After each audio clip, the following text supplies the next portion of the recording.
What's going on, Survivor fans? We are back on this beautiful Wednesday night to talk about the latest episode, Episode 2, Season 39, Survivor Island of the Idols, YOLO, Let's Play. Nora and John are early targets. Kelly heads to Island of the Idols. A close immunity challenge sends Vokai to Tribal, where the nerds target the cool kids. We've got an MVP segment. We've got our top three. We've got news and gossip. We've got a lot. Don't move a muscle. I'm Maria Menounos, and you're tuned in to AfterBuzz TV, the ESPN of TV talk. Now, let the buzz begin.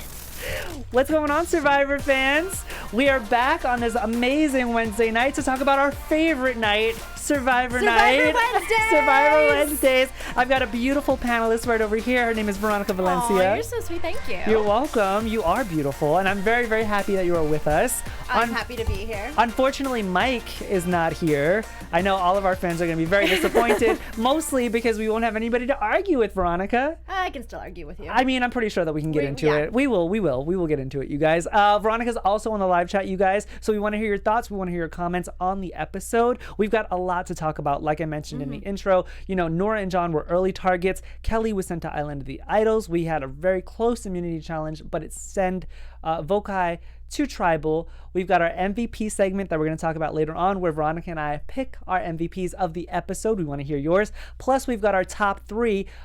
This episode, we're going to be doing our who would we pick as an advisor. So our top three people that we would pick as an advisor. So let us know yours. Think about it. Let it sit and marinate for a little while. And we want to hear your thoughts at the end of the episode.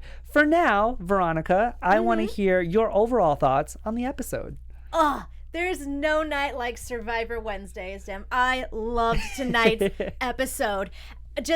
There were a couple moments where I'm like, people really need to calm the heck down. It's only day 3. Like last episode. And I think that might be a reoccurring thing for me, at least. But the thing that really stood out to me this episode that I really liked was Island of the Idols, because I'm really starting to like how they're really integrating that theme into this season, and I like the challenge that was presented to Kelly. I really dug it. I was like, wow, that's actually really smart. That's really good. Yeah, for something being so simple, like you're just listening to people talk, was actually really fascinating to watch how they interpreted this whole test on Island of the Idols. And I felt like for Kelly, it was like the perfect test, because everything that we learned about her background. And we got to learn a little bit more about Kelly. We'll get into it. I really enjoyed this episode too, for that reason, and because we got to see a little bit more of players building their resume so early. And I'm actually very impressed with a lot of these players, because clearly they've come to play and they're not afraid to target or make big moves early on in the game. So I'm really excited to talk about it. Let's dive in, shall we? So it's night 3 back at Lyro after Tribal. We see that Vince is mad that his name came up. Not surprising. Everybody's usually mad. And I understand why you're mad. Although, to be perfectly fair, I found his little blow up pretty comical.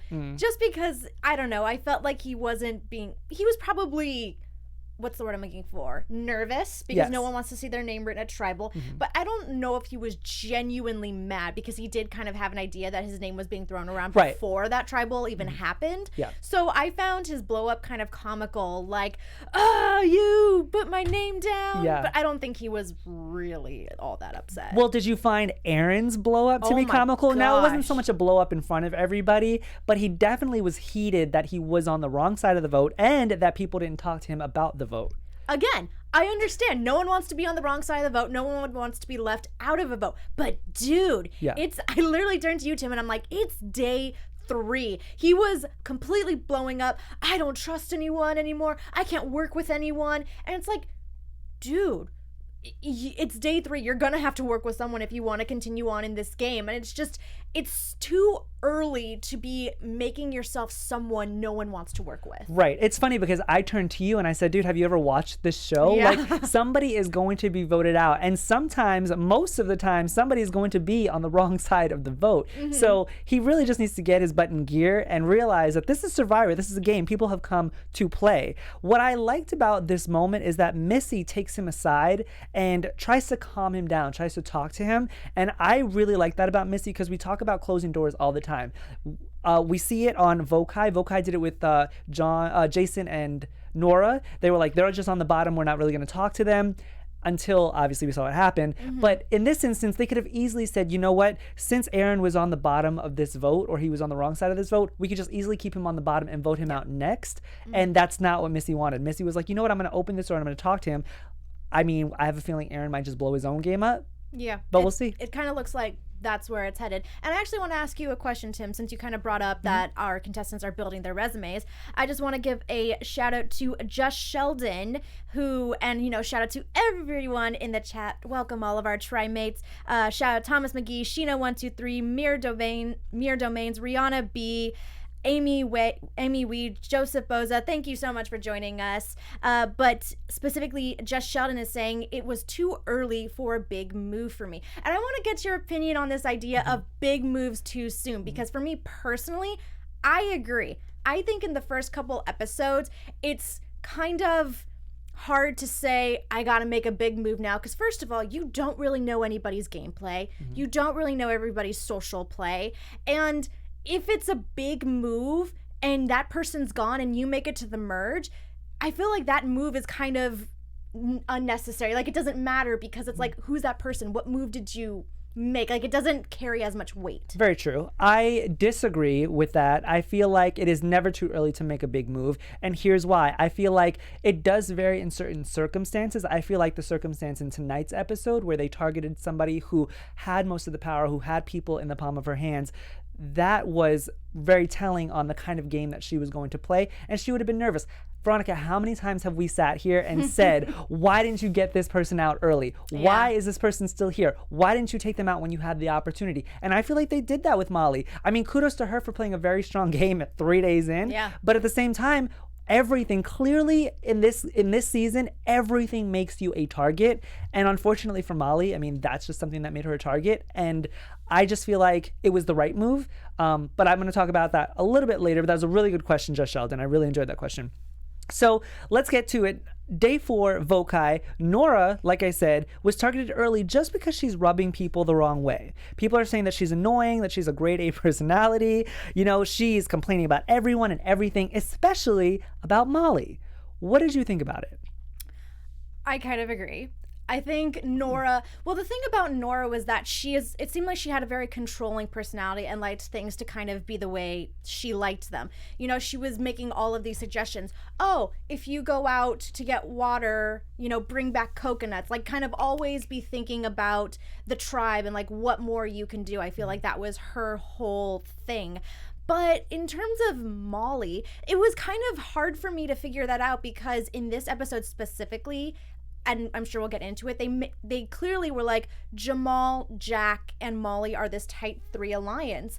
And that obviously proved to be the case, but it was kind of hard to be on Nora's side in the very beginning, because the edit just didn't make those 3 seem like they were really conspiring. Right. So it was hard to get behind her argument of like, oh, they're the popular kids that just want all the cool kids out, because it's like, we haven't really seen them work together yet. Yeah. I think what I loved is that Jack, Molly, and Jamal had this, I don't know, delusion that they were playing this really low-key alliance where everybody else was knew, like, apparently. You guys are all working together. Like, come on, it's not that much of a surprise. Do you think that Nora saw an early threat in Molly, and that's why she felt threatened by her, and that's why she was saying things like, she's not helpful, she's not that strong, like she was just, like it's pretty much like high school. Like they said in the episode, guys, it's pretty much like in high school. When you're threatened by somebody because of their looks, because of whatever it is, you go for like the stuff that's not necessarily true about them. Because I wouldn't sit here and say that Molly's not a strong player. I wouldn't sit here and say that she's not helpful. Do I agree that she was a threat? Yes, but I don't think that it's fair to attack somebody's character in that way.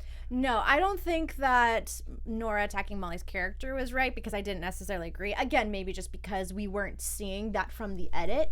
But I do think that she was smart in saying Molly was a threat, because she was. Molly was in the sweet spot in that she could be pulled into the all-girls alliance, or she could be pulled into the guys alliance with maybe some of the other girls, like Kelly, for example. She was in a very sweet spot, so it makes sense to call her a threat. Yeah, it definitely was. What I liked about this, though, is that like I said, Jason and Nora are pretty much on the outs in this tribe. And Jason pulls Nora aside just like she did for him on day one when he, you know, when they were like thinking that Jason had an idol or because he went to look for an idol, and Nora pulled him aside and was like, hey, they think that this is up, which I respect. I always like that in games when people are like, you know what, I'm just going to tell you how it is. And Jason pretty much does that with Nora, and she chills out. She's like, okay, I got it. I'm glad that she was open, because for a second there, I thought she was going to be one of those players that was like, well, screw them. Like, I don't care what they think and all that other stuff. What did you think? Did you think she was going to be like that? Or were you like, oh, okay? I think she's someone that, even though she comes off kind of strong, I think she's someone that wanted to build relationships. And like you were saying, Tim, I completely agree that I respected Nora and that she was going to Jason and telling him what was up, because that's the surest way on this show to gain someone's trust and to get into an alliance. Granted, their alliance wasn't strong at all, but it's a good thing to do. And I think that she wanted to come in building relationships. She just has a personality that's hard to connect with. Yeah, they set the theme off early in the in this episode where, you know, the underdogs or the nerds of the group will target the cool kids, because Nora says, you know, they're like the underdogs, they're like the misfits, her and Jason. Would you agree with that? Do they come across as like misfits or underdogs? With Nora, I think it's kind of easy to pinpoint just because she does have such a big personality. With Jason, it's kind of hard to tell based on his personality, again, because it's still so early on. But just the mere fact that, you know, he was suspected of doing something that he wasn't doing, at least from what we can tell. If Mike were, he'd be like, oh, he was definitely finding an idol. This is Survivor. You find an idol the minute you step onto the beach. That was my Mike impression. That was great. That was a great Mike impression. Mike, are you here? So let's get back over to Lyra really quick. So day 4, they still can't make fire. And Chelsea comes along, does it right away. Not only does she make fire, but she also finds a hidden immunity dial while collecting firewood.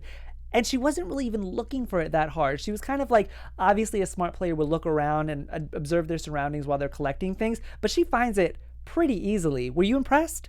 I was impressed, because how cool is that to just kind of find it when you're not really looking? And then I feel that makes you even less suspicious from your tribe. But I also just kind of like that she stumbled up in finding it by getting firewood, because I always thought to myself, oh, why can't the survivors go out with these excuses and maybe they're not as suspected of going out to find an idol, getting firewood, getting water, going to the bathroom, but maybe a camera crew wouldn't follow you if that's what you were doing. Right. But I always kind of thought that, you know, like saying that you're doing something to maybe have them suspect you less. But I guess in Survivor, paranormal's high, they're gonna suspect you regardless. Yeah, no matter what you're doing. You could be taking a poop in the middle of the woods for 10 minutes and they'd be like, you have an idol. You have an idol. I hope you did your business well. Michael B in the chat is saying something that I literally, the thought I had in my head, in all caps, he's saying, where was Elizabeth making the fire? Which is true. She learned fire at Island of the Idols. So why wasn't she the one to make the fire? She had the extra assistance. Yeah, clearly she didn't learn anything. She didn't learn anything on Island of the Idols. She was like, you know what? I don't know what I did. So there you go. Or maybe she's trying to downplay it. And because remember, she said that there was no game. There was 3 urns, the same thing that Kelly said in this episode, which we're going to get to in a second. But maybe she's trying to downplay that she didn't really learn how to make fire. At the same time, it's fire. You could easily just say, oh my gosh, luck, fire. Yeah. Whoa! Or, hey, I watched previous seasons. I observed and I know how to do it now. Or if Mike was here, I practiced before I got on the show. For 5 hours. We're going to really make fun of Mike tonight. It's going to be fun, you guys. So let's get back to Vokai really quick. So Nora is back on pretty much everybody's good side. She's leading meditation. Everybody seems to be in a good mood. Everybody's on board. And we see a boat approaching and there's a message. And this is where Kelly gets chosen to go to the Island of the Idols because of Elizabeth in the previous episode where she got to pick somebody at random. And so Kelly goes to Island of the Idols. Rob and Sandra pop out. I stopped calling him Boston Rob. Is anybody surprised? And Kelly is what? He's Boston Rob to me. I know he is Boston. He's Boston Rob to me too, but I feel bad calling Boston Rob and Sandra just Sandra. I don't know why. Okay. So pretty much Rob and Sandra start telling her all of this stuff. They start asking her all of these questions, and Kelly from the get was very, very paranoid about there's a test. That's all she really was thinking about. And surprise, surprise, the actual test started as soon as she got to Island of the Idols, and that's by listening to what people around her are telling her. And the test is, forming relationships based on listening.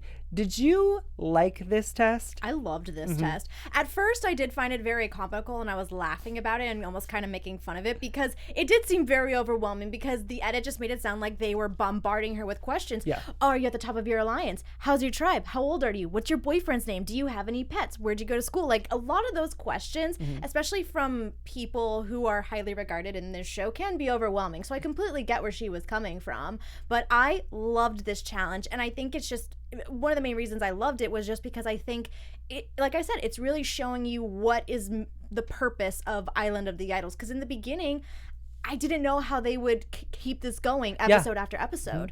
No, it was a great idea. And like I said, Kelly went to Harvard. She's in Wharton. She's an MBA student. Like, this was made for her if she was only paying attention, because what happens is she has to get 5 questions. She gets 5 questions. She has to get 4 of them right. This is the first part. And she doubts herself. She's like, I really wasn't paying that much attention. She doesn't have a very good memory, she states.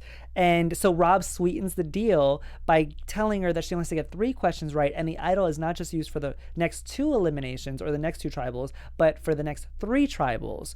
Would you have played?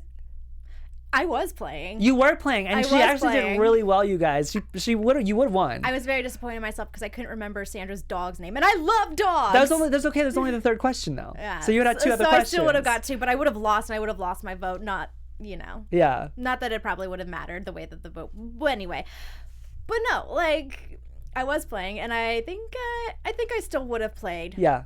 No, I think I definitely would have played. Also, I'm actually a pretty good listener. For some reason tonight, though, maybe it's because I was taking notes, but I totally failed those 3 questions. Veronica was looking at me like, were you paying attention? I was like, I guess I wasn't. I don't know what happened. But Kelly winds up winning. She gets the idol. She starts crying, which is kind of nice, but at the same time, I'm like, girl, get it together. You're in front of Sandra and Rob. Don't be embarrassing. You know what I mean? Yeah. But it's a normal reaction. She's very happy. I mean, it's an overwhelming feeling of relief when you have something in your pocket that can protect you. So I get the overwhelming sense of emotion.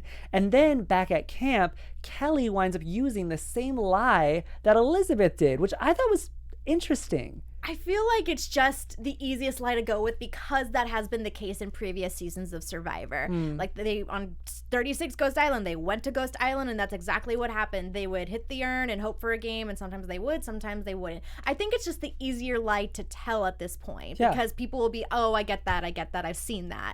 But no, I actually am curious, and I wonder if you caught on to this too, because when Elizabeth went to Island of the Idols and she was being tested, Boston Rob said, oh, this immunity idol will protect you for the next elimination. When Kelly went, he said this will help you for the next 2 eliminations. I'm pretty sure Elizabeth was the 2 eliminations as well. Was it? I thought she was just 1. Because I was going to say, I wonder if the reward also gets sweeter the further you get into the game. Like, the safer you'll feel if you challenge them. That's interesting. I mean, I might be wrong. I don't know. Guys in the chat, let us know. I could have sworn he said for Elizabeth's challenge that it was the next 2 as well. But then we also didn't get to hear Elizabeth's sweeter deal because she jumped right at the first opportunity. So, I mean, I could be wrong. I'm not sure. I'm pretty sure though it was 2 immunity. It was 2 tribals after that.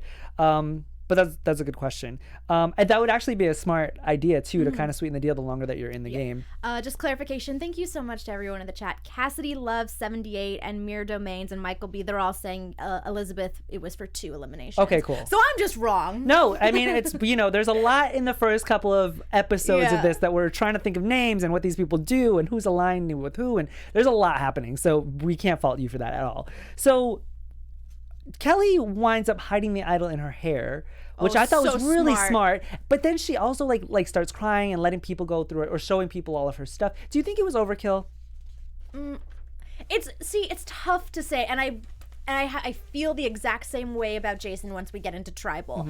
It's tough to say because from a viewer standpoint, you could be like, oh, that's overkill. Like, you're just trying so hard to make it seem like you don't have an idol, regardless if you do or if you don't. But when you're in that game, what else can you do to prove to people that you don't have an idol other than to just completely unload your belongings and really just show them that you don't have anything as much as you can? Right, but I just think it's really funny because we've seen that happen twice in this one episode where people have done that.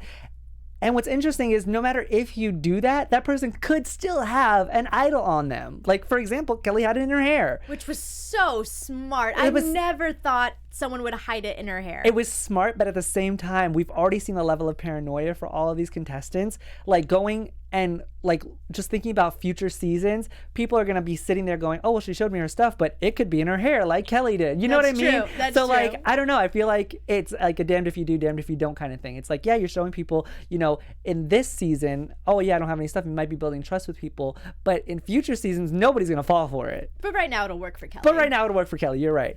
So let's talk about this immunity challenge. So not only is it an immunity challenge, but it's also a reward challenge. They have to swim out, release a ladder, use it to get the bag of balls, land the balls in the 3 targets on the ball puzzle. They're also playing for a reward, which is pretty much a cooking kit and spices. Elizabeth, I felt right from the get, would excel in this. Yeah, Olympic swimmer. Exactly. And I was like, good, a swimming challenge? Oh, she's got this in the bag. Lauren winds up sitting out on Vokai, I believe, and that wasn't really a surprise. I mean, usually in these early challenges, people who sit out, you can't really tell like if they're going to be a threat, or I mean, if they're going to be assisted, or you know what I mean, they're going to be of help or not. So that's not really a big thing. Did anything stand out to you in this challenge? I mean, Elizabeth did take the quick lead with, you know, just diving down, getting the ladder. She got that really quick. What stood out to me though was that Vokai has pretty much a lot of men, because we hear this a lot on Survivor. Men, like don't vote out the men. You have to be strong. You have to keep the tribe strong physically. And they couldn't get the ladder up like twice. What was that about? I don't know. I mean, I'm not trying to make excuses necessarily, but they were in water. Who knows if they were solidly standing on the sand or the base of the ocean or whatever, you know, I don't know. But I think they were just thinking too quickly. You know, in those moments you need to think quickly, but you need to think correctly. And I think they were just like trying so hard to just squeeze everyone together to have it stand up, as opposed to like, okay, here's a formation, let's do it this way. Yeah. Now on the ball puzzle, once again, Lyra was just playing to their strengths. I mean, Elizabeth going down for the ladder, she's an Olympic swimmer. Play to your strengths. Missy is a basketball player. Ball, target, play to your strengths. What surprised me is that Vokai being so far behind, Jamal comes up and lands 2 targets with the ball right away, pretty much tying them. So it was a very close challenge. This is why you never give up in Survivor. Yeah, exactly. Jeff Probst. Thank you, Jeff Probst. Yeah, but Jeff Probst obviously does throw a lot of shade, like, this could be a washout. Like, he always says some shady stuff. I love the shade. And I'm always like, Jeff, relax, like, calm down. Because, I mean, obviously he does it for TV, but it's still really funny to hear. But Lyra winds up pulling it out. They win immunity, the cooking kit, the spices, and Vokai is going to tribal. Now, here's what I like. I don't like Survivor seasons, and I want to know your thoughts too, where a team or a tribe wins immunity challenge after immunity challenge after immunity challenge, and sending the same tribe to to tribal council all of the time. It kind of gets predictable, and it kind of gets uneven to where, you know, there's like 10 people versus 6 people, and then they have to do a tribe swap, and it's sad. And not even that, but I think, you know, as an audience, it gets boring because you're not learning anything about the other tribe, because they're always safe. It's like, oh, we don't need to focus on them. We need to focus on the tribe that's going to go to tribal council. Yeah. So that way you can put your theories together. But I agree. I don't like seasons like that where that constantly happens to one tribe. I do kind of like it when they go back and forth. I mean, if one tribe is just bad until a tribal swap, okay, cool. But if it's like they're bad for 3 challenges and then they swap, that's fine. But I always think back to like Survivor Fiji, where it was just the one tribe literally the entire time. Or Palau, they lost and lost and lost and lost, and there wasn't even a merge. Yeah. It's just, it becomes boring at that point. Yeah, I know, I completely agree with you. So right off of the bat, right after the immunity challenge, Vokai is already talking about Nora and Jason. Were you surprised by that? No. Yeah, me neither. I was like, that's. I mean, they usually tend to kind of go with the people in the beginning of the episode. What I wasn't surprised with about was what happened back at camp. So back at camp, Nora's talking to Jack and Jamal, and the people who are in charge, the cool kids, if you will. And she's like, you know what? I'll do anything that I can to stay here. Pretty much your standard speech for anybody who's on the bottom. I was gonna say, what did you think about her argument? I thought she failed. I thought she failed too. At trying to protect herself, because she was just like, I don't want to do this back and forth. I just tell me what to do and I'll do it. I'm like, girl, your name is being thrown around. Like, you need to do as much as you can to make sure it's not your name being written down. I agree with you. Here's what my thoughts on Nora in that argument was. I felt like she was doing it with the most animosity. Like, she was like, I don't want to do this, but I have to suck up to these people because I don't have any power right now. So that's why I feel like she didn't want to throw anybody under the bus. She's like, you know what? I will do whatever you want me to do. Like, she was like, it was like a half-assed thing, because it was like, she didn't really want to do it. She didn't really want to ask for these people's mercy. And it definitely came across clearly, because a lot of the viewers have said that. But it obviously worked because they wind up switching things up. But before we get to that, Molly, Jamal, and Jack pretty much say they're going to split the votes between Nora and Jack. That's what they want to do. Now, here's what surprised me. You mean Nora and Jason? Nora and Jason, thank you. Sorry. I will get those two mixed up as well. Always. I'm sure. Here's what surprised me. Lauren, Kelly, and Janet, they start talking, and Lauren brings up how Molly has the men in the palm of her hand, and maybe they should start voting out Molly. Now, when Molly's name was first brought up, did you think that they would actually go through with it?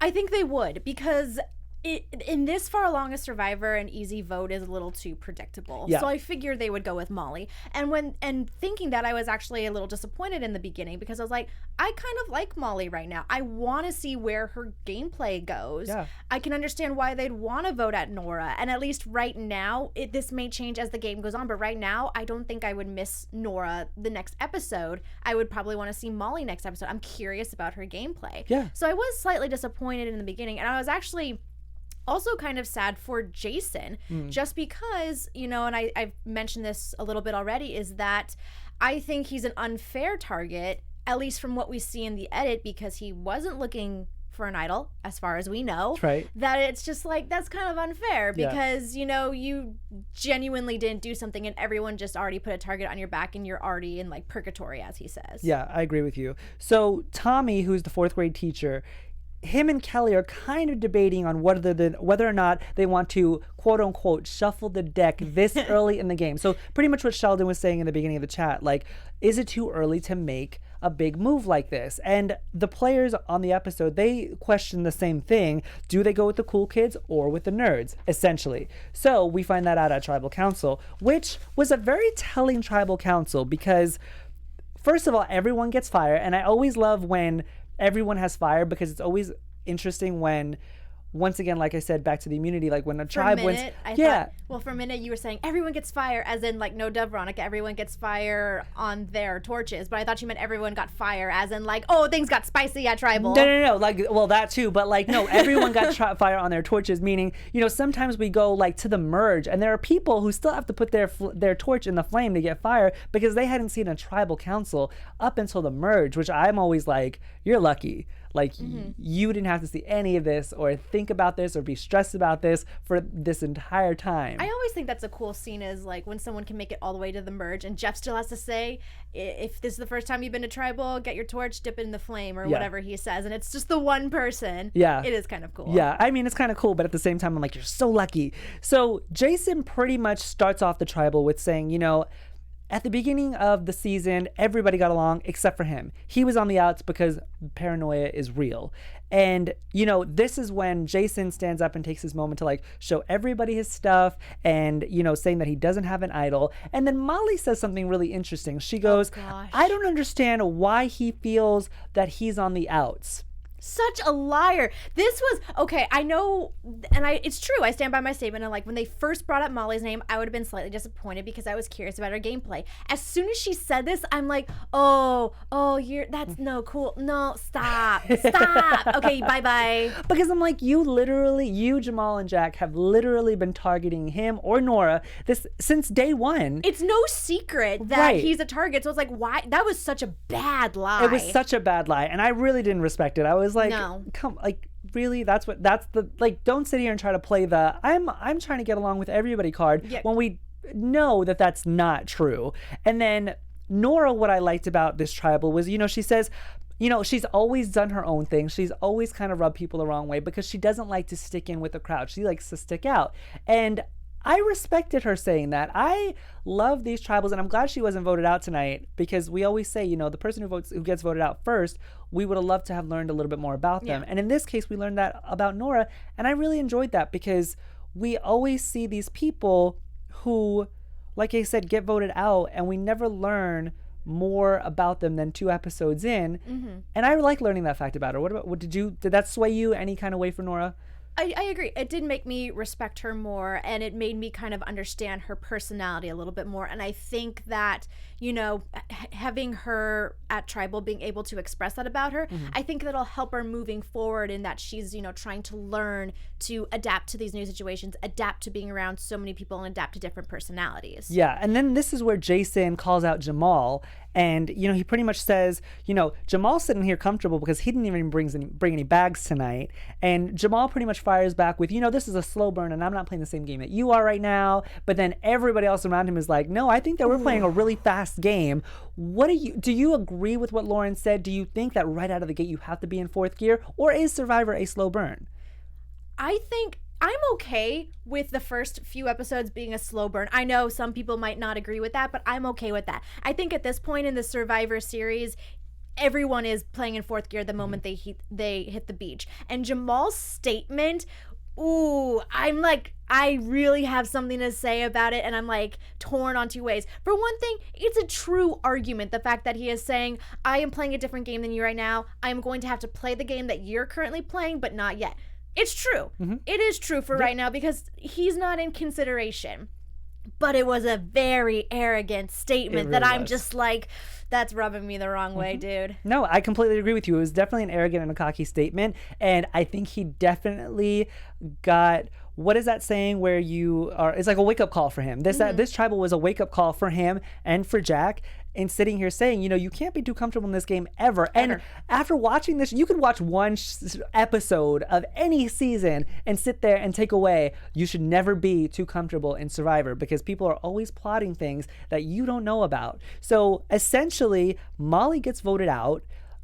Jack and Jamal voted out for Jason. Molly voted for Nora, but everybody else voted for Molly. So they stuck with the plan of, Molly's just too powerful right now. She's got the guys in her hand. And like you said earlier, it was a really good observation. She could have went with the Girls Alliance, or she could have went with the guys. So I thought Molly was a good vote. I agree. I thought Molly was a smart vote. I don't know if I would classify it as like a big move, just because I don't know. I just don't know why. Maybe I'm not thinking it's like a really huge move right now, because alliances are still forming. It's too early. I get it. But I thought it was a very smart move, and I'm happy with the outcome. Yeah, I thought it was a very good move. I agree with you on that. I definitely think it was a blindside. Molly did not see this coming. Jack and Jamal definitely did not see this coming. Were you guys surprised by the vote for Molly? What's going on in the chat, Veronica? Everyone is pretty much agreeing that like Jamal was too cocky, and that we should obviously never be too cocky in this game. Aura saying Jamal is my winner pick. I was scared he was going home. Oh wow, we got early picks already. We got early picks already. And then we also got Michael B saying that was so arrogant. Always bring your stuff. Thomas McGee is saying he agrees, playing too hard, too fast could be a bad thing. And then Nathan is also saying Jamal has gotten real cocky. So yeah, guys, you need to be careful with your arrogance. There's a difference between confidence and arrogance in this game, and you really need to know where to draw the line, because arrogance can have you sent home real quick. Yeah, I do love the early predictions, though, of who's going to win. Guys, we will be doing our fantasy draft just like we do every season, probably when about 16 people are left, because Veronica, Mike, and I do want to be left with at least 6 people each. So we're going to be doing our fantasy draft when there are about 16 people left, probably episode 5, I would say. Yeah. So stay tuned for that. Look forward to that, because I know we are. Start brainstorming, Veronica, because, you know, we always... I already have like a few picks. Of course you do. So do I, though. Let's be real. So, guys, that is our review of Season 39, Episode 2, YOLO. Let's play. I want to get into our MVP segment really quick before we get into our top 3. So our MVP segment, guys, is where we pretty much pick our MVP player of the episode, who we thought was a real standout. So I'm going to read the votes from our little urn. Let's see who we have picked. Let's see. Who is the top player? Let's see who is the top player. Somebody, one of us, voted for Lauren. Okay. Lauren was the first vote. And then our second vote was for Kelly. Okay, Kelly. So there was 2 votes, 2 women. Who did you vote for, Veronica? I voted for Kelly. Okay. And I think it was just because she was so smart about how she came back from Island of the Idols. I think it was so clever putting the idol in her hair. Honestly, I would have been afraid it would have fallen out. And she was even saying, like, people were touching her hair. It's like, how did you not know? But I thought she was so smart. And I think for doing that, I think she's a stronger player than maybe people make her out to be. You know, a lot of people, or a few people are already saying like, oh, she needs to check her emotions. But I think it was very smart to use her emotions. Like, she wasn't really genuine. Like, she was probably emotional, but she wasn't genuinely like, oh my God, it was so hard, guys. Like, she was using that skill to like cry on demand to her advantage to really make it seemed like she was safe. I thought her entire thing with Island of the Idols this episode was so smart, and she really took it away from me. I agree with you. She was smart when she went back to camp. She was smart with Island of the Idols. She didn't just jump at the first challenge just like Elizabeth did. She kind of sat there and said, these are my weaknesses. I don't know. She kind of like, you know, did a self-check and a self-evaluation of what she could and couldn't do. And she obviously played smart, really smart this episode. I voted for Lauren only because Lauren, once again, I respect people who make big moves early on in the game. And Lauren came to play, you guys. I mean, she was literally the only one because everybody on that tribe was sitting pretty with, we're going to vote out Jason and Nora. Until Lauren was like, what about Molly? And I'm always a fan of people who are like, what about this person? And then actually follow through on it. It takes a lot for you to go to every single person on your tribe and convince them, hey, what about Molly? And Lauren did that. I agree. I really respect Lauren's decision to speak up and try and convince people to vote out Molly. And I think she did it in a very appropriate way, that it was like, she's not, I don't feel like she's going to be the next target. I don't think she put a target on her back by targeting someone else. And I really liked the comment she made about like, I'm not a sheep that's going to be herded or whatever, you know, because it's true, you don't want to be someone that's just always floating in the middle and just kind of being used as a vote and going where the vote is going. You want to be able to find that sweet spot where it's like you can make the decision but not put a target on your back, and I think she did that very well. And it's a very hard thing to do, so kudos to her.